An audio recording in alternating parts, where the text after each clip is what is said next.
Hey, I'd like to start this with a little something I've started recently called pre-show chit chat. Well, we don't really have anything to talk about, but we just kind of chit chat and Sure. do a little small talk. Yeah. How you been? I've been good. I like that. Let's loosen up. Let's force some small talk. Yeah. I'm real bad at small talk. A little bit is this is an exercise for me to get better at being a human. I actually just saw a whole thing about small talk and how quickly it's how beneficial it is at first, but how quickly it wears out and it's useless. It makes people like you quicker. If you're good at it, it sets a really strong first impression. Sure. Like my friend Eddie, excellent at small talk. If he's the Tom Brady of it. Right. Like it doesn't matter who you are, warm, smiley. How about that weather? Oh, Right. How was traffic? And you're like, wow, this guy, he's really listening. Yeah, and I think that this person was saying like the art to it is to move beyond the superficial as quickly as you can. So like, nice place. Oh, thanks. And then to go into like, are you happy here? Do you like living here? That's quite the turn. That's quite the turn. Yeah. I like it though. Holy crap. Do you like living here? Are you sad? Yeah. Are you just as sad in this new place as you were in the other place? Yes. Yeah. Oh, well, that was chit chat. Well, there we go. Yeah, that was fun. But everything been good? Yeah, man. I watch on social media, so I have a bad interpretation of how you've been doing. You look good. Thank you. Yeah. Thank you. I mean, yeah, that's the only interpretation you get is what we choose to show. But yeah, it's good. It's extremely busy. Let me ask a question. I don't think it's uncomfortable, and I can cut it if it is uncomfortable. How come you guys do photos without Whit? Whit is, I've known Whit my whole life, and he's always been the same. He has a crippling social anxiety. Really? Yes. He doesn't come to the studio sometimes as well. Yeah. No, he I mean, just to get into the weeds a little bit with it, and I don't think he would mind me saying this, we had to come up with a new agreement within the band with him so that he could opt out of that stuff because it makes him super uncomfortable. And of course, if you're the person that is anxious and doesn't like to talk, it shines a light on you a little bit, and people want to make him talk. And then when people want to make him talk, he's just like, it's even worse. I don't want to do it. It really freaks him out. So he really doesn't, it's beneficial to us all that he's not there because, there's band dynamics. So when it was really coming to a head for him, we were sitting there going, man, why are you being such an asshole? And he's like, I can't take this. And he finally came to us and was like, I can't do that part of it anymore. It really freaks me out. And so we kind of came up with a new agreement where he doesn't have to do that stuff. Does he still like drumming? Yeah. I mean, he's in the band 100%. So he's still in the band. Everything is still 100% in the good band. For you guys for understanding and allowing, because that is, I would say, a very non-traditional thing to happen in a band where everybody's a member of the band fully. Yeah. That's a mental health thing. Totally. So, and we realized pretty quickly once he finally kind of voiced his struggles with it that it was going to be better for us all if we just kind of. So basically, the agreement is anything that involves playing music, he's there. Or pretending to play music, like a music video or something like that, he's there. Or like a real promo shot to like promote an album or something. He's there for that. But other than that, man, he's on his own, which I think appreciates. Yeah. I like that.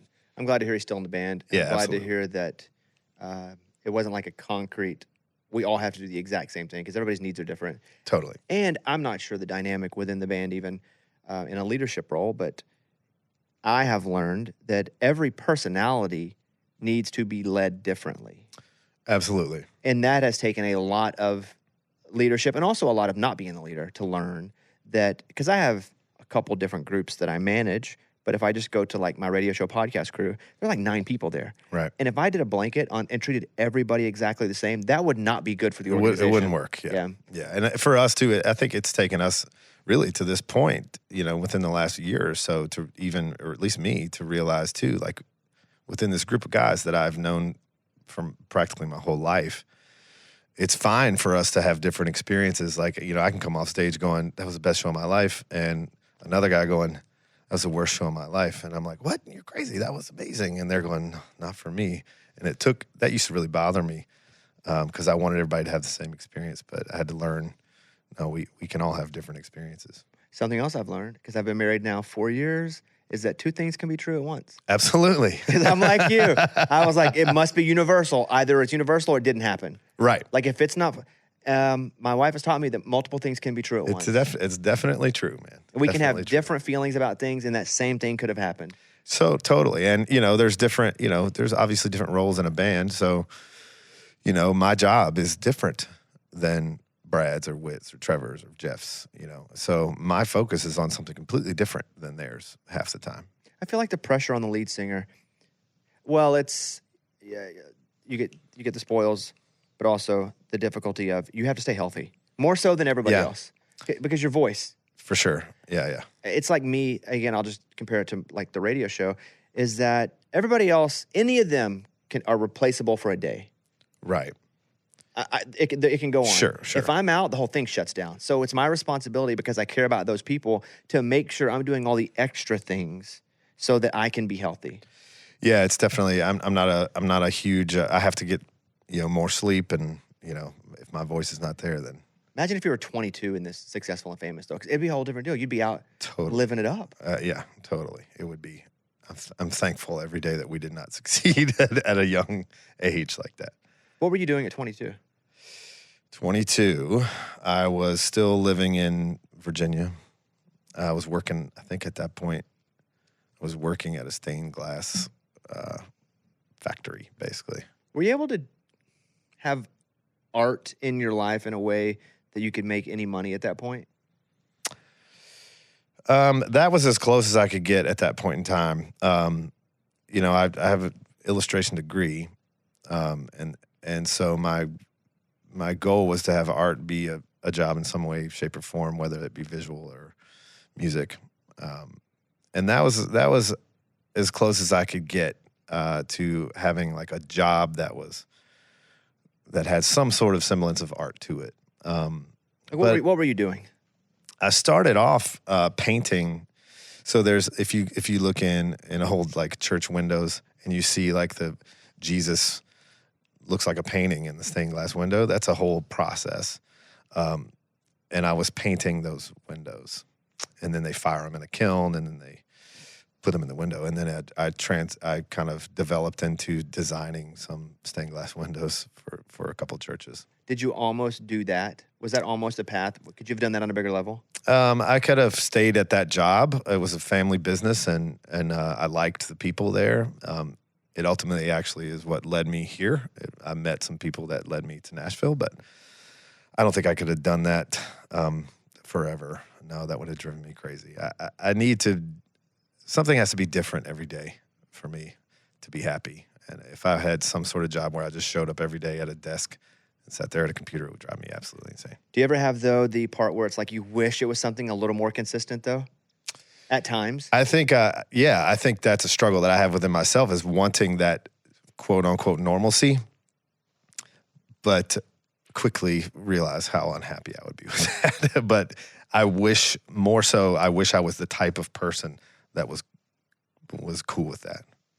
I was talking to my therapist about that yesterday, where I was talking to him because I feel like I at times have an unhealthy appetite to prove myself right, or to prove others wrong, or just to prove. Different. Sure. And they're slightly different.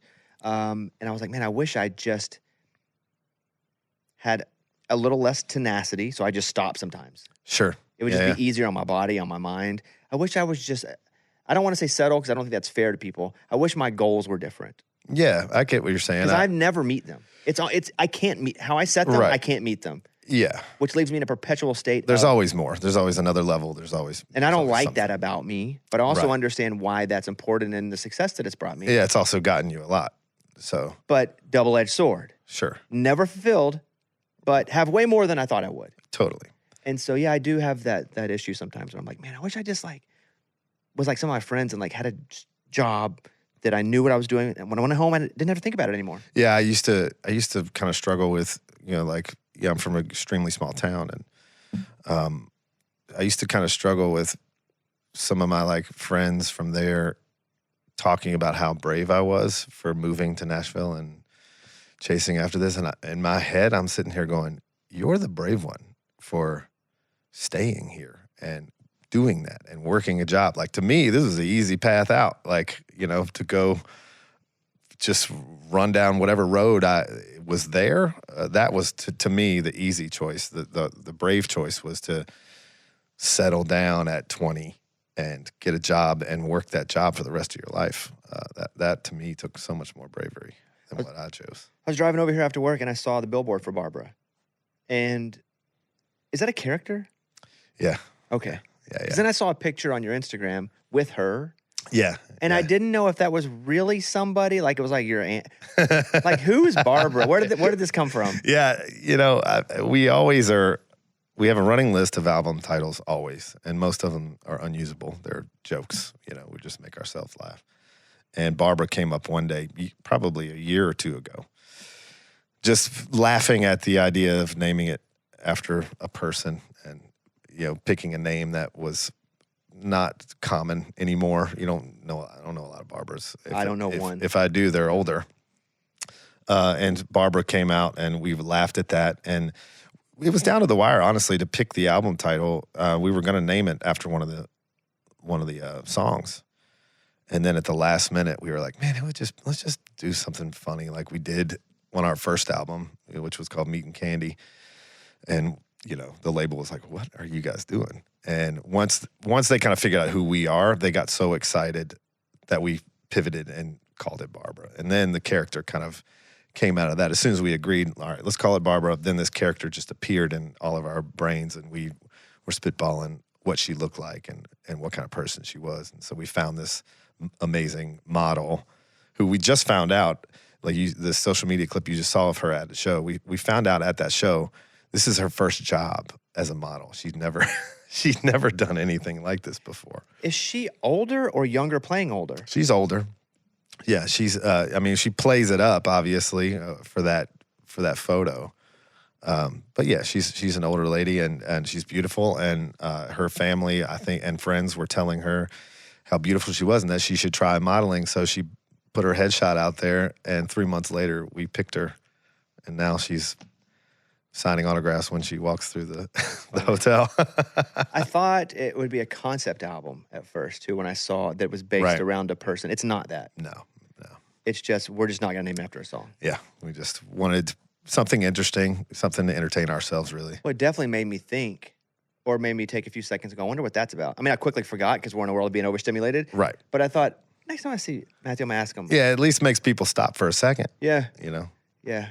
Do you have a song? You don't have any songs about Barbara, though, right? Nothing. Does her name come up on the record at all? Not at all. No. That's just it. You didn't like Taylor Swift Easter egg? It was just our baby, this is our baby, and we named her Barbara. Dang. When you came to town, did you have any gigs playing as a side person for anybody else for a while? No, I got offered. I was offered playing twice to play for Taylor Swift. At the beginning of her career,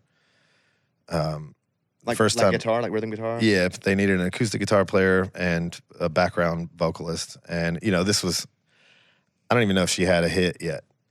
She might have had Tim McGraw. Yeah, but I knew her drummer, and he called me and asked me to do that, and I turned it down the first time because the first gig was on the due date of my first child, and I was like, I can't guarantee that I'm not going to leave you hanging, so I can't do it. And it was just for a couple gigs, and then later he circled back around and asked me again, and I was super broke and needed the money, but ultimately decided that's not why I moved here. I didn't move here to do that. If I'm out on the road with another artist, then I'm going to lose focus on writing, which is the whole point of me being here.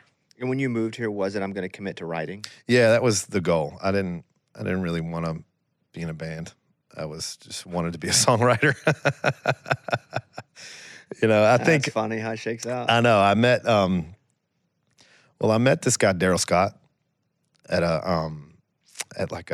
there was a public radio program called Mountain Stage, and it was a lot of like bluegrass and folk music, and I used to really love listening to that. And they had like a festival, and I met him, and he's written, he wrote "Great Day to Be Alive" and a couple of the early Dixie Chicks songs, and a bunch of other stuff. And he's an incredible player. And I saw him. I got the chance to go to like a little workshop at this festival, and I asked him what he thought about moving to Nashville. And he said, if you're moving there to be a star, then don't do it. But if you're moving there to, surround yourself with the best songwriters in the world and the best players in the world and learn how to get better, then by all means you should go. Why do you think he said don't move if you want to be a star? He's an interesting person. I don't know him very well, but he's he's not the typical. He's pretty. The only word I can think of is like reclusive, but he's a pretty sullen, quiet dude, and extremely talented and extremely successful. And I'm grateful for that advice. But I think, you can get caught up in the wrong thing, in the wrong goals. And if you're chasing fame, and there are people that do chase fame, and it works out for them. But I think that's ultimately not going to be fulfilling. So I think he was just looking out for his fellow songwriters and saying, man, it's a disappointing road to go down there and chase after stardom. But if you take the time to dig in and learn, then it'll be a much more fulfilling journey. What would you say to somebody asking you now that same question? I tell them that story a lot.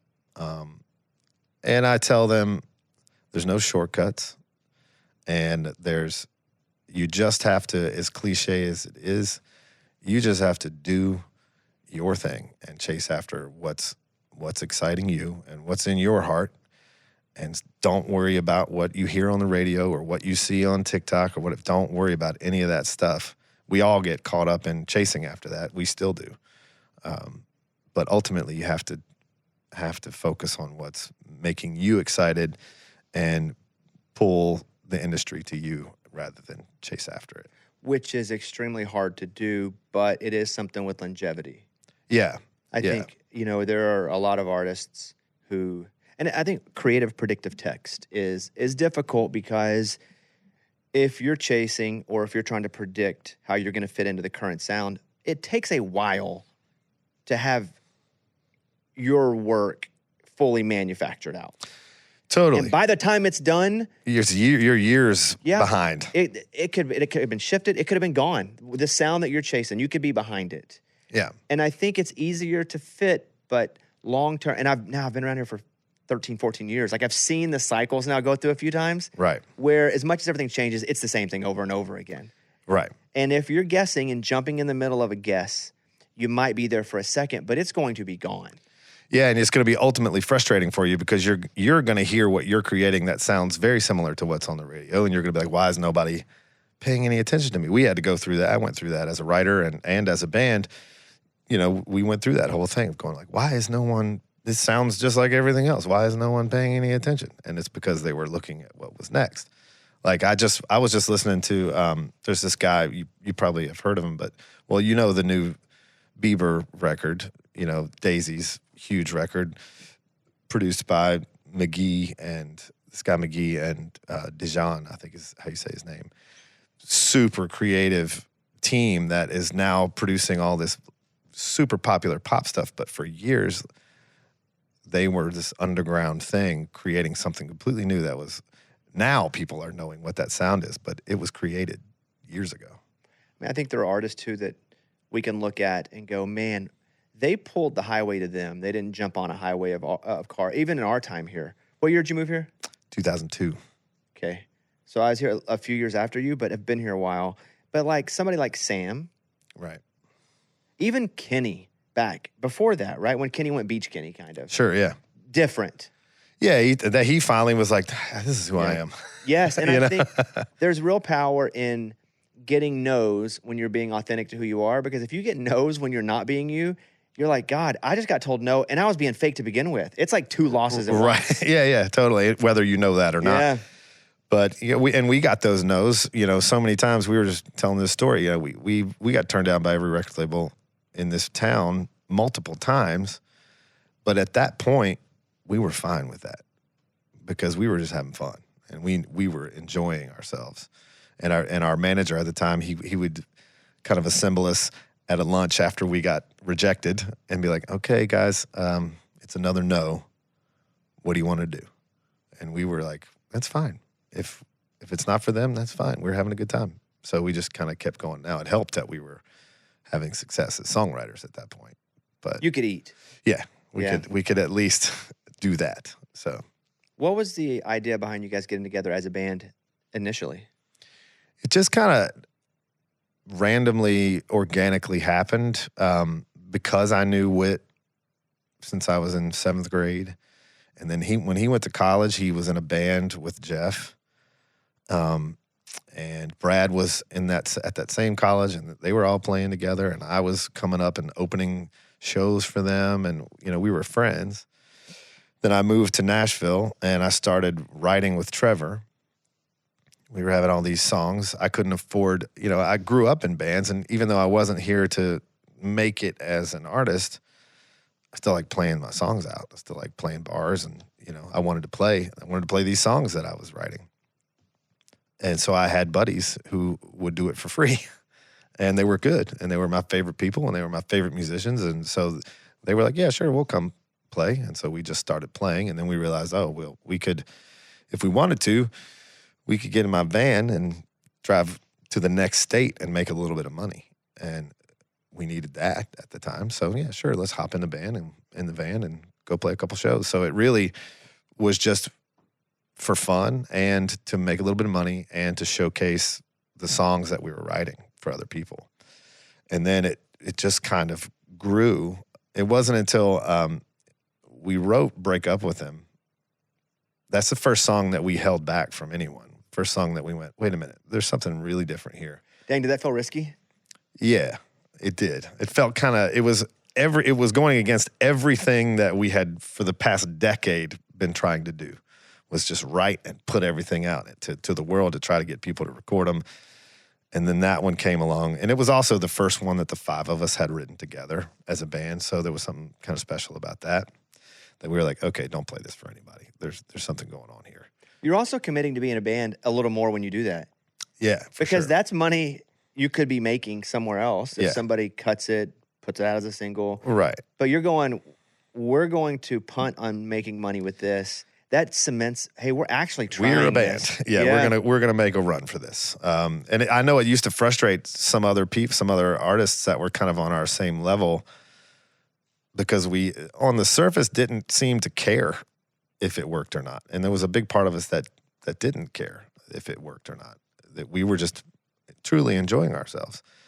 Of course, whenever something good would happen, we would get excited, But then we would quickly tell ourselves, this is never going to work. There is no way this is going to work. Do you think a little bit of that's because you weren't 25, but so you'd been through a lot of rejection? Sure. This business is natural for rejection. Yeah. Doesn't even mean you're not good, so don't take that in that way. Totally. If you're here long enough, you're rejected 1,000 times. Yeah, you have to get rejected. Do you think a little bit is because you guys had been rejected a bunch? For sure. That you're like, we don't want to get too excited because we've been down this road. Yeah, there's some self-preservation there for sure. So, I mean, it took us until recently to be like, okay, I think we're good, But yeah, there's a lot of that self-preservation that goes into that mindset for sure. Were you guys different-minded on who's serious about it and how serious about it at first? Like some of you guys got really in and some were just middle? Not really. I think we were pretty unified. I think one of the early kind of, I don't even want to call it a struggle.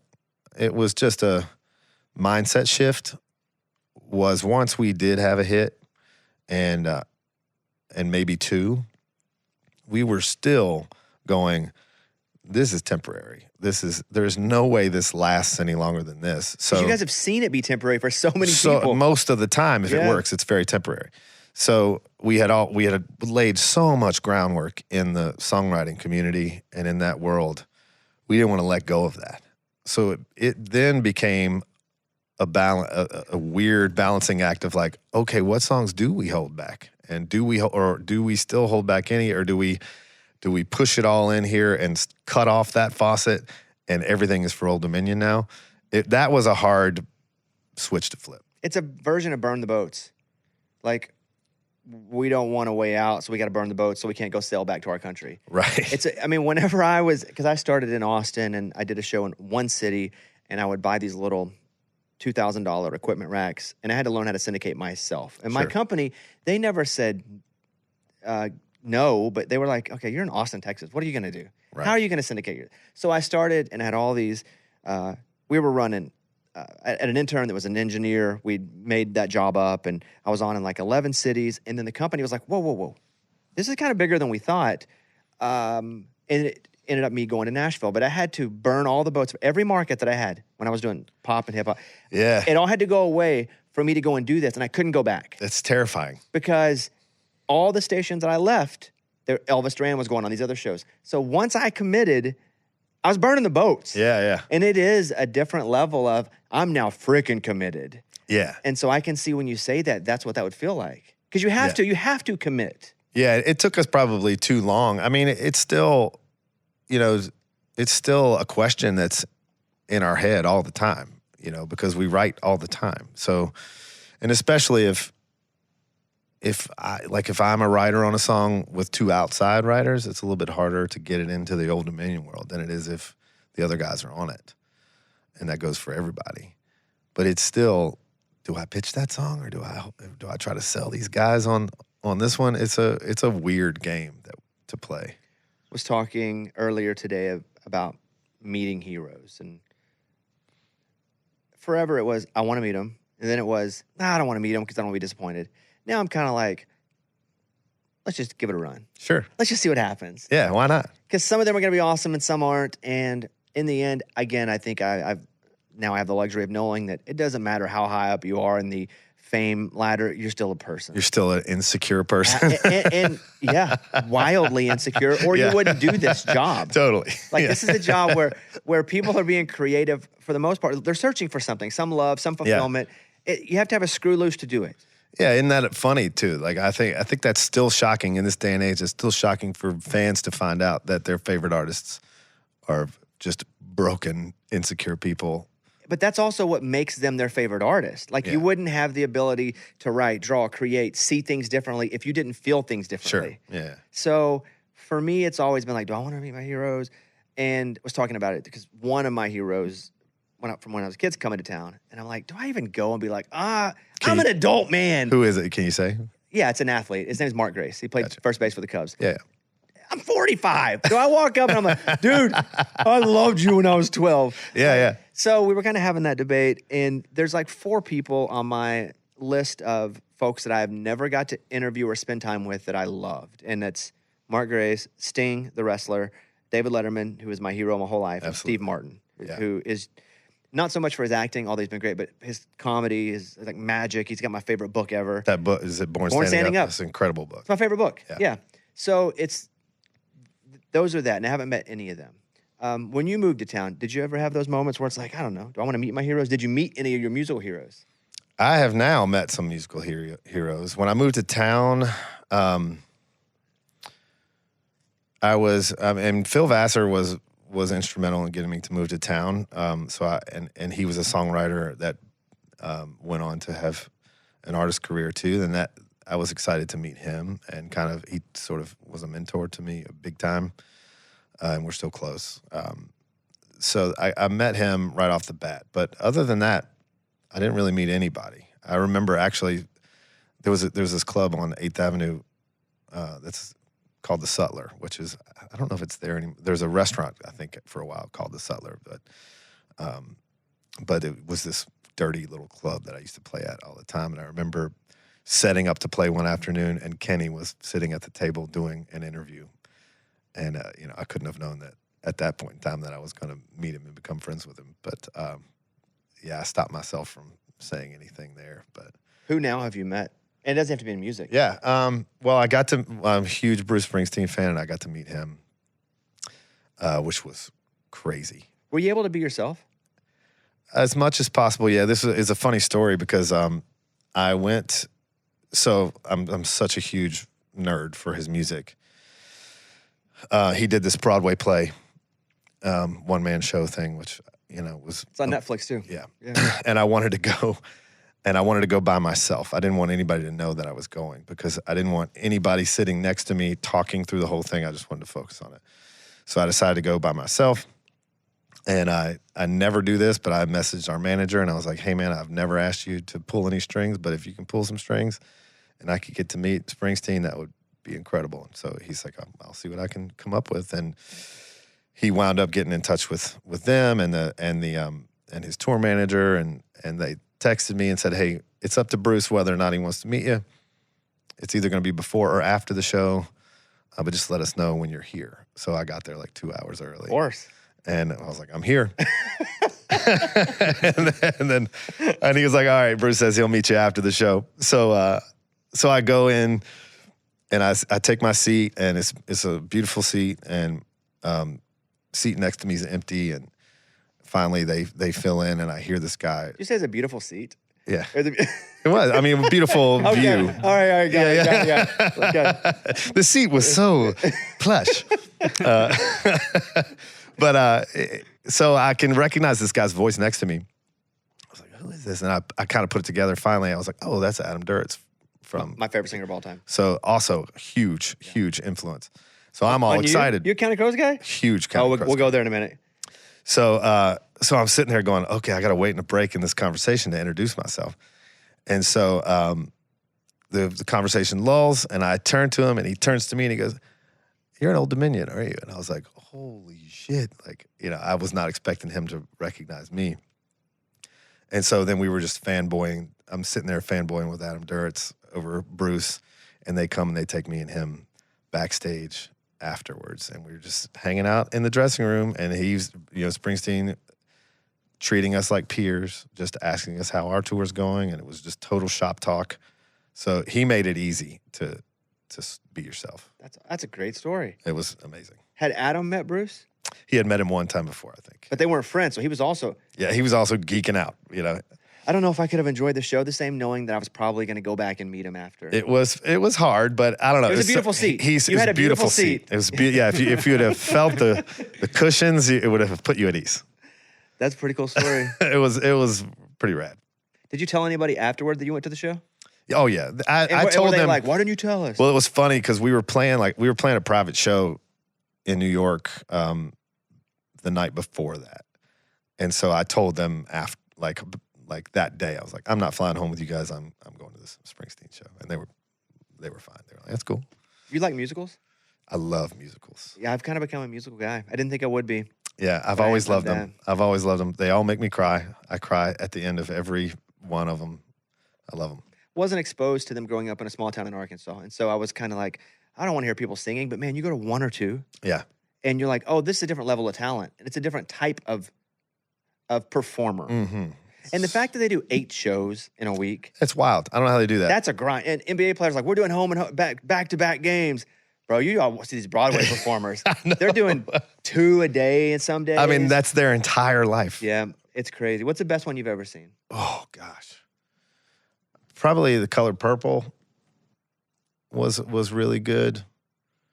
The first ones I went to, I was in high school, and I was on the yearbook, and I got my first trip to New York City through the yearbook. We tagged along with another school, and every night we would go. So I got to see The Who's Tommy, which was incredible. How to Succeed in Business Without Really Trying, and Miss Saigon. All of them blew my mind. You got to go to the major leagues. I got to go your to some first big ones. games were at Yankee Stadium. Yeah, it was incredible. Yeah, that's awesome. And I was immediately like, whoa, this is wild. And now I've seen, obviously I've been to Hamilton, and I say they all make me cry. I went to SpongeBob at TPAC, and it made me cry at the end of it. Hamilton, I went to see Hamilton, and I didn't know what I was getting into in that. I go in, and I called my agent, and it was when the show was popping hard. So I was just like, hey, can you get me in? I just want to go. I'm here. I think I was up there working. And I was like, I'm here. Is there any way you can get me a ticket? So I went to that show by myself, and 2 hours before, and she was like, got it. At the time I was with CAA, she was like, we have some seat there. Have these seats. And I go, and they start, and they're like, So here we are. And they're rapping, and I'm like, man, I can't wait to catch up when they start talking. Like when they start actually doing dialogue that's not rapping, I was like, I'm going to catch up. And then I realized about a third of the way through, the whole thing is that. And then I got in and loved it. Yeah, you have to relax. Yeah. You have to be like, what am I missing? You're like, it's okay. There's enough. They're going to give me enough information that I'm going to be okay. I really was like, I'm lost, so I'm just going to wait until they talk. And they never talked. And it was at that point I was like, okay, they're never going to talk. Yeah. So take it in. Yeah. And then it was amazing. Like I really liked it, but I did not know what I was getting myself into. I saw Kinky Boots, thought that was really good. I've seen Wicked twice, and I don't even like watching movies twice. Dude, it's amazing. Yeah, I've never got to see that. It's amazing on Broadway. I've not seen it on Disney Plus. Mike, you watched the movie though. Yeah, the movie's good. Yeah, the movie is good. I've not seen the movie. I loved the Broadway production. And then I watched it when it came here off Broadway. It was great. And so that was good. And then Book of Mormon, hilarious. Yeah, that's great. Love Book of Mormon. Well, Wicked, I'm terrible at actors' names, and she's giant. Kristen Chenoweth? But the girl who played... Cynthia Erivo? Yes. Oh, the movie. The movie. Got it. She was, when I say the best one I saw was Color Purple, she was the lead in the Color Oh, really? And I cried because of her talent. I was just like, I can't believe I'm in the same room as this person right now doing what she's doing. She was that good? It was wild. I've spent time with her, but I was on American Idol for 4 years, and she came in as a guest judge, and so I spent a whole day with her. She was as nice as could be. Yeah. But she never sang. Right. And everybody can sing. And I was like, Sure. I'm sure she's good. Yeah. But it's different, huh? Yeah. It was wild. It was really incredible. It was a small theater too, so you could just feel everything. It was really I'm sad it's not there anymore, but it was great. Did you ever do musical theater? No, I never did. But it's funny, like we just had this conversation, talking about wit again. We had this conversation kind of similar to what we're talking about just this past winter about musicals and how much I like them. And he was like, I'm understanding you so much now, hearing this. And he was like, man, I get what you're trying to do with the show now. I get what you're after. And I hadn't even put it together that there was probably some theatrical musical thing that I was feeling and channeling a little bit. He was like, okay, well, whenever I'm fighting you on this stuff, just don't listen to me. And I was like, I don't, but you know. You mentioned Adam Duritz. That's one of, he was on the list of people that I hadn't met. Yeah. And a couple of times, and he brought this up the last time we were together. He said, I remember the first time that I heard your name, they were like, hey, Bobby Bones is going to come back and meet you, and you didn't show up. And I was like, yeah, I don't want to meet you. I don't. That's what I said. Too scared, yeah. I said, I don't want to not like you. Yeah. Because you're my favorite band of all time. Yeah. And he was like, I get it. Because he's neurotic. Sure. I think we all have a form of neurosis. And he definitely has a form that I understand and in a way relate to. And he was like, oh, I get it. There are people that I like don't want to ruin that image of. Right. And then he was going to come over to the house, and then COVID hit, right, Mike? Yeah, I got and shut so down. got shut down. So then he came to the studio, and he had a reputation of, because I was a big fan. And so his reputation was he doesn't give a lot in interviews. Right. Not because he doesn't want to give a lot. That's just not his personality to be Mr. Interview. Sure. He was awesome. Now, he's all over the place talking now. It's pretty cool to hear. It was so great. And then they were coming back through town, and he was like, hey, I'm coming by, and I'll come play. I would never have asked them to play because they're on that level of, I don't want to bother them. Sure, yeah. And he was like, no, we'll play. We'll play whatever you want. And I was like, are you kidding? That's awesome. Yeah, it was awesome because I'm such a fan. The only time I've had that experience as well, like being in a room going, I cannot believe this is actually happening, is I love Ben Folds. Oh, yeah. And the Venn diagrams of Ben Folds and Adam Duritz, they cross over in a lot of ways. Sure, yeah. Love Ben Folds, and he played and was like, hey, I'll play. He's like, I got an hour. I'll play whatever you want. And I'm like, are you kidding? That enters into that musical theater type of world, too. Yeah. So cool. I thought it was so cool to be able to have something that I love my whole life and be able to semi-dictate what I wanted. Sure. You ever get in a room with, because again, your peers are creators. Yeah. And even like Bruce Springsteen, do you have a piano back there? Like who have you been playing around or they've been playing around you and you're like, man, if I could have told myself that I'm in this room with people just dicking around, but it's people that I love, that myself 15 years ago would have freaked out. Man, trying to Even in like a writer's room. Yeah, Because I think we get jaded sometimes at all the stuff that we do that we forget sometimes. Yeah, these are It's big. cool. These are big dudes. Yeah. These are big deals. There's a funny story. This isn't like that, but the first thing that came to mind was when it was backstage at an award show. Walked into the bathroom and Tim McGraw was warming up for his. Is that a euphemism? Yeah, he was warming up. He was singing. He was warming up for his performance, and there was no way to get to the urinal without running into him, and he was just full voice back there singing. That's how you talk to a woman, and he locks eyes with me, and he's just singing, and I looked at him, and I was like, for sure he's going to stop at some point and break. He didn't. He just kept going. And I looked at him in the face and I was like, this is the most surreal moment of my entire life right now. That didn't break him. He just kept on going and then walked out of the bathroom. And I was like, what the hell just happened? Have you spent much time around him? No. Super cerebral guy, very well read. Yeah. Like consumes books. Yeah. And the crazy thing to me about Tim McGraw is how high he still sings. His voice is crazy. Crazy. Because you see and you know the hits, but whenever he sings in person, he sings so high. It's a very difficult place to sing. Yeah, you don't. And he lives in it. You don't visually, it doesn't match up. You're like, and I mean, he's got a pretty good range too. He doesn't always showcase how high he can sing, but man, he's so good. He gets after it. What did you listen to growing up? Bruce Springsteen, obviously. Or was that later once you started like appreciating Yeah, songwriting? Bruce Springsteen came in like probably college. Before that, I was full in 90s grunge. I was huge. Soundgarden, Pearl Jam, Nirvana, all those guys. But I also was exposed to a lot of different music. My dad is a huge music fan. He's not a musician, but had a pretty eclectic record collection. And he would just sit there and play DJ, and he would pull a record out, put one song on, and while that was playing, he was finding another one, and it was everything from old school country to the Temptations and stuff like that. So I just was from an early age exposed to all different types of music and loved it all. So my friends would make fun of me for taking out the Nirvana CD and putting in the Temptations and listening to that and being just as happy with it. So I kind of listened to everything.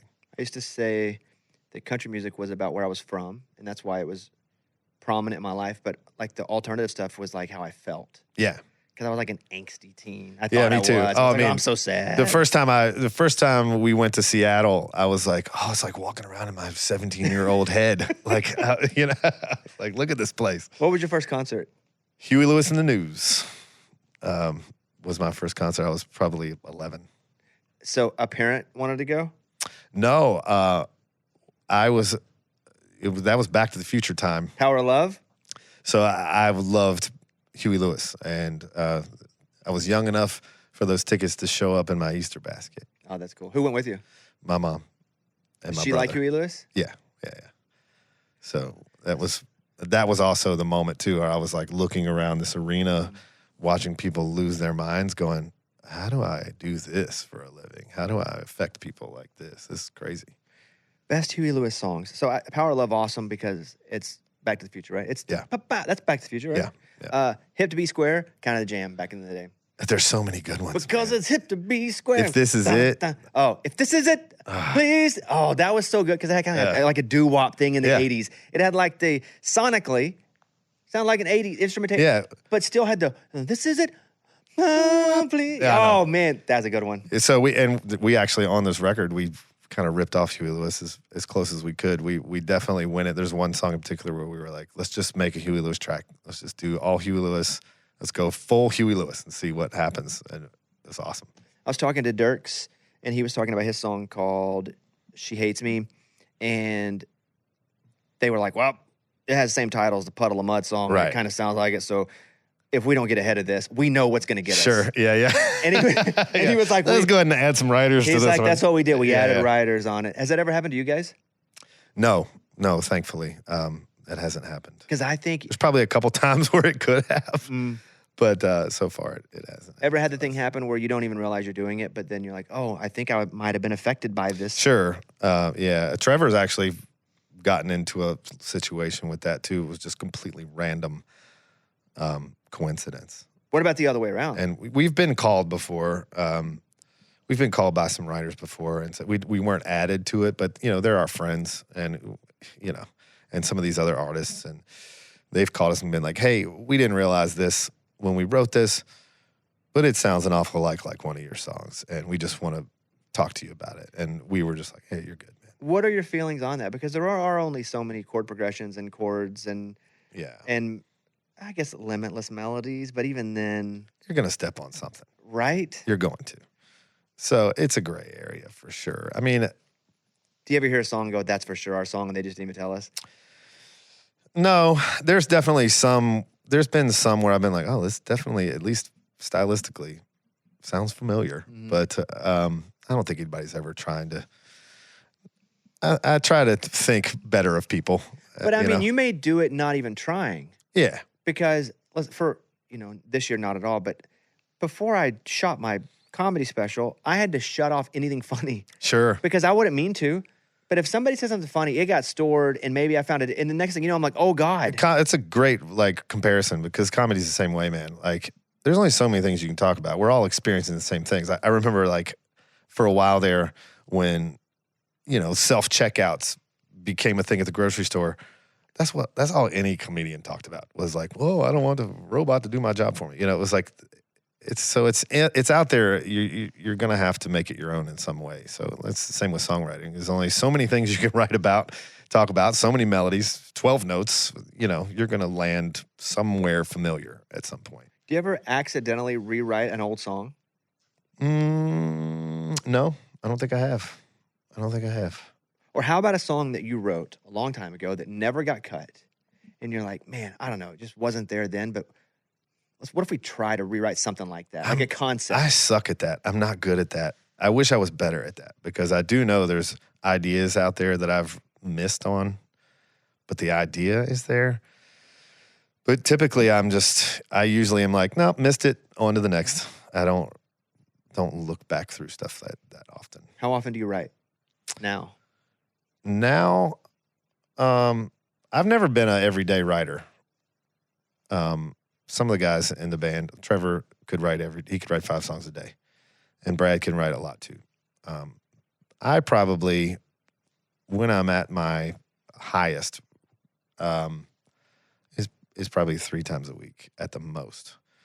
But I typically will hit it hard for a couple weeks, and then a couple weeks nothing, and then I'm always writing ideas and concepts down, but to actually sit down and write a song, it's not that often.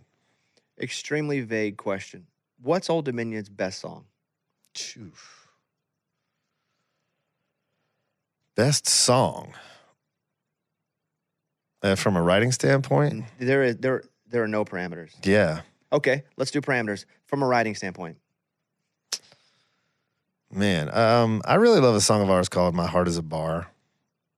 That one is one of my favorites. I think we kind of captured something there that is not talked about much, but it's kind of hidden a little bit it's kind of like a Irish barroom kind of song, but there's some heartbreaking lines in there that I really like. I also would say that "Written in the Sand" is a song of ours that we nailed and became a big hit, and I feel like that one is pretty perfect.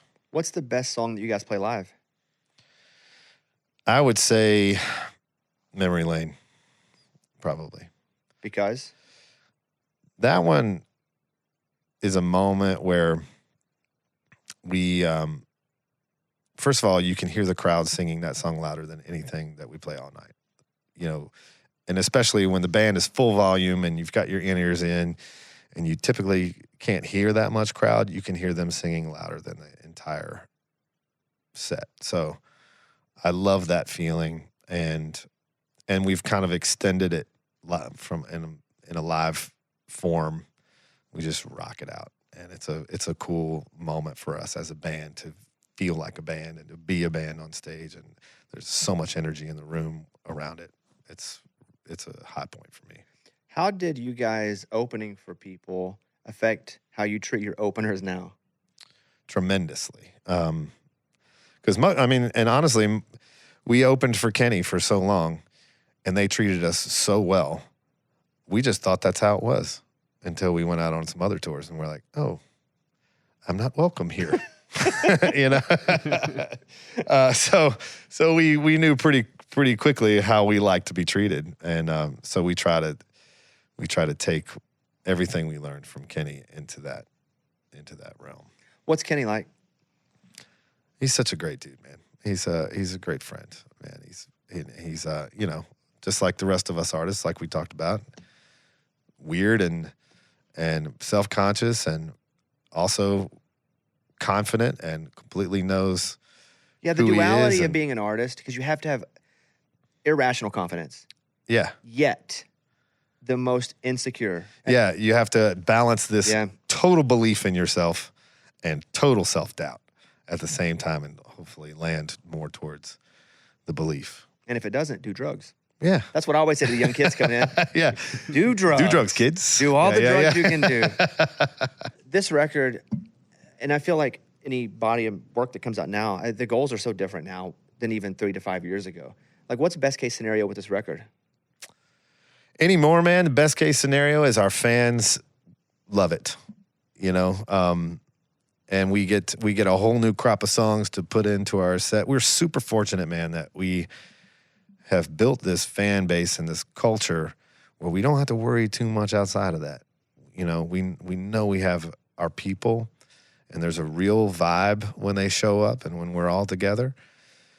So I just hope they like it, and I hope that they can use it in some way, shape, or form, whether that be to help them through something or, make the party better. That, to me, is we are already successful, man. That was my question. I feel like the pressure's different now. You don't have to have 3 number ones or it's not a success. Yeah, I mean, and it's the industry's changed so much. So you got several artists that are just parked at the top, number one all the time. You're never gonna pop above them. We aren't, So we don't really think about that too much. Yes, a hit would be awesome. That allows us to keep doing this. But a hit, the definition of a hit is changing daily. So, what does that even mean anymore? So, because there are like 41 ways to have a hit now. Yeah. It's just getting eyeballs and earballs. Yeah. That's a hit. Yeah, and if people are singing it at the shows, I'm happy. Did you feel ever, or did you worry about if you got successful, it would kill your drive? I never thought about that. No. I think I spent so much time not being successful and convincing myself that even after success, that I probably wasn't as successful as I probably was. But the drive really was creativity based more than anything. I just want to keep creating, keep writing, and keep making stuff, and have this job that allows me to do that. It's such a cool thing. It's such a fun, magical little job. Do you ever end up in your life now in a place where this is like, oh, this is from Matthew, he plays music, and you grab a guitar and you can still shock the crap out of people? I never do that. I would never. Well, no. Someone's I would be like, no. Get that guitar away from me. If you go to a wedding, they expect you to get up and sing. No. Everyone, I'm the guy in the corner for sure. I'm not one. I've never been one to perform at parties or anything like that. Even if you're goated, come on, man. Never. No, I wouldn't do it. You don't want to do it? No, that's terrifying. Is it more awkward with less eyeballs? Yes. A wedding would be. I've sung at a couple weddings, and that's the only time I've ever been shaking, nervous. Why do you think that is? I feel so important. It feels so important in that moment. I think I don't want to screw it up. What'd you sing at a wedding?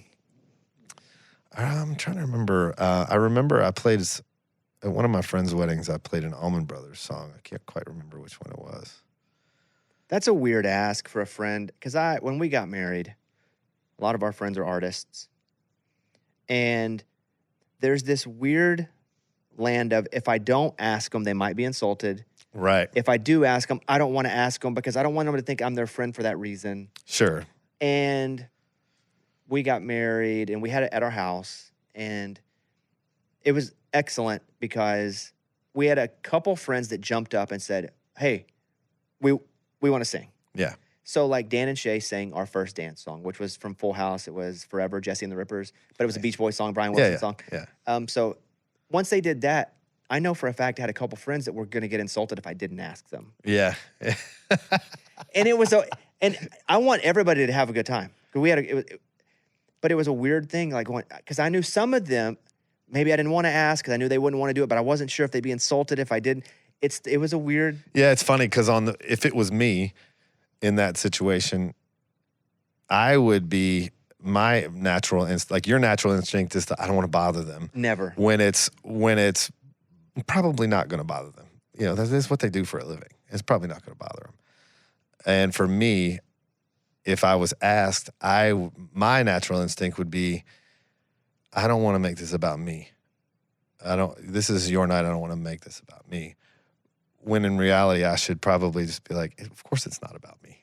Of course, this is a gift for them. And you know, why would I be so egotistical to think like, oh, it's going to be about me? And I never want to bother anybody. I know. I feel guilty having people have to come to the studio to do interviews. Yeah. I'm like, they don't want to come up here. When in reality, it's very much a symbiotic relationship. Yeah. But I'm like, I don't know.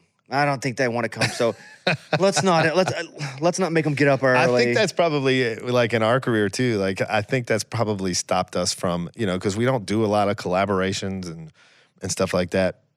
And I think that's basically why. It's because we've been like, I don't want to bother them. I don't want to put them in a position where they have to say no. And I always feel like a bother. Two other things. One, how are you at taking compliments? Terrible. I wouldn't have thought of that question, but hearing you talk, if you feel like you'd be terrible at taking compliments. Terrible at it. I've worked on it over the past few years. And same thing. Like it is, someone explained to me, like, you know, my instinct would be to be self-deprecating when receiving a compliment, but that's a little bit, it's been described to me as if someone's handing you a gift and you slap it out of their hand. It's pretty rude. So I've had to learn to, you know, relax my jaw and it's uncomfortable. Take that compliment in. Yeah. Because it's really tough. And you know, when I give someone a compliment, because I don't do compliments well at all. Right. I don't either. But when I give someone one and they like kick it off, I'm like, oh man, I wish they would have accepted that. Yet I don't do that to myself, which isn't fair. It isn't fair. And I try to do the same thing. It's like, I'm going to allow this to be a precious moment. Thank you. It's hard though. It's so hard. Because I don't feel like I deserve it. Yeah, I think there's the nagging part of you that knows who you are, that you think no one else knows, you know, or, you know, you're trying to hide whatever that part of you that you don't like from the world. And allowing someone to see you at all you're in danger of them seeing that part of you too. I need to control the narrative, so I don't want anyone saying nice things about me or bad things about me because I'm going to say both. Right. I'm going to do both. I got plenty of bad things to say. I hear it enough in my head. I got plenty of bad things to say, but I'm also going to tell you what's good. But I don't want you saying anything good or bad because I don't have control of that.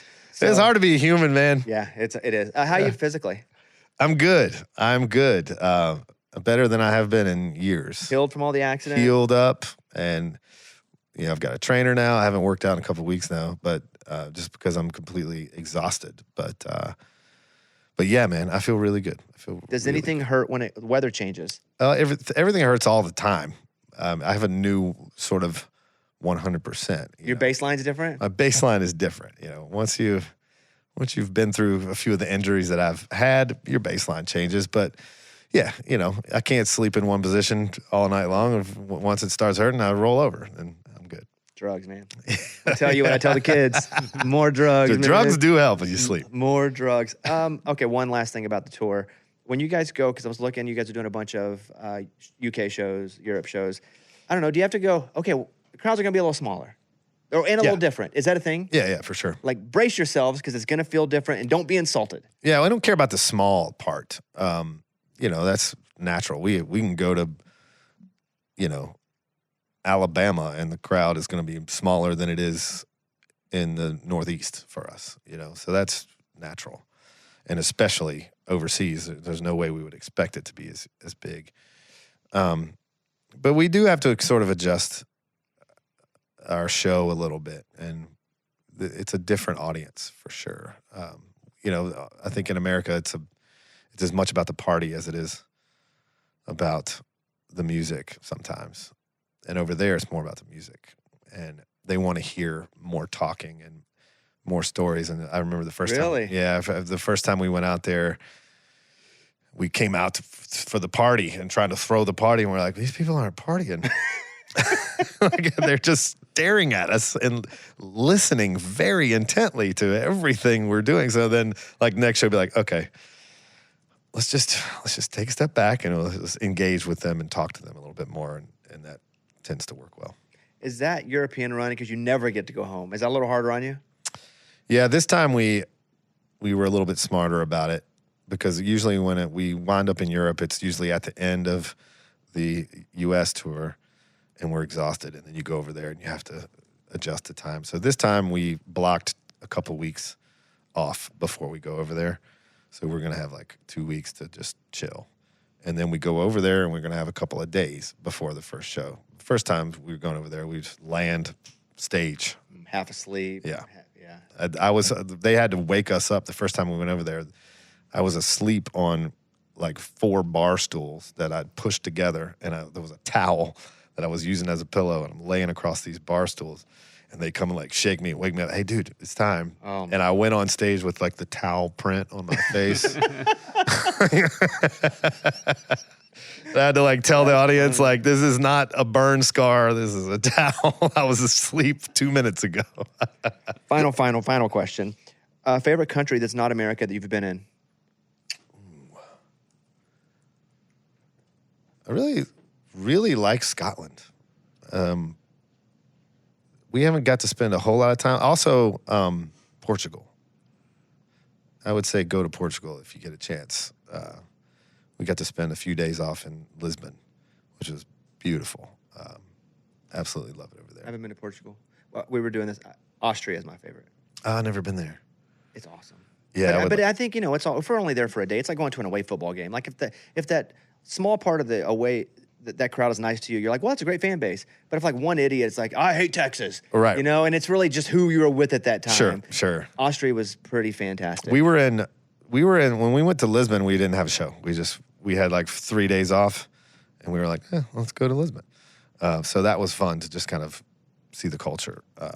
Scotland, we've been to enough. I say that because we've been there enough times now that it's become sort of familiar, just like any other city that we've been to 8 or 9 times. We know where the coffee shop is and the restaurant and the bar that we like, and we can land and just be there and kind of appreciate it for what it is a little bit more than the other ones. That's awesome. Well, congrats on the record. Thank you very much. The record is Barbara, and the tour. You're not going to go to any, like, I don't know, maybe some Copenhagen listeners are out there, but maybe, yeah. But you still have some American dates left up here. But you guys can go to weareolddominion.com. Appreciate the time. Always like spending time with you. Yeah, man. Thank you. It's very much ships passing the night always in this town. I know. Yeah, so to get an hour to sit, really enjoyed it. I appreciate the time. Yeah, thank you for having me, man.